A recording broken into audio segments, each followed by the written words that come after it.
Dave here from Constant Contact. Did you know that there are people online actively searching for information related to your products and services? And the big question is, does your business show up in those search results? If the answer is no, you risk losing potential customers to your competitors because their websites appear and yours doesn't. So what can you do to improve your chances of showing up?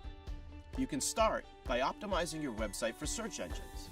This practice, called search engine optimization, or SEO, is an affordable and effective way to reach new customers and increase sales by improving your visibility within the organic search results.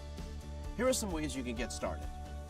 Focus on building authority on key topics related to your business.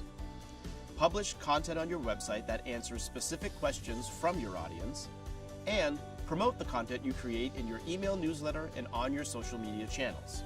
It's important to remember that influencing search engines takes time, but it pays off when the audience you're trying to reach finds value in the resources on your website. If you think you don't have the skills or budget needed to get started, don't worry, you're not alone.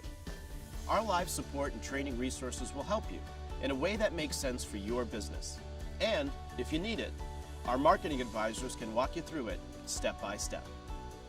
Want more information on search engine optimization and other marketing advice? Subscribe to the Constant Contact YouTube channel.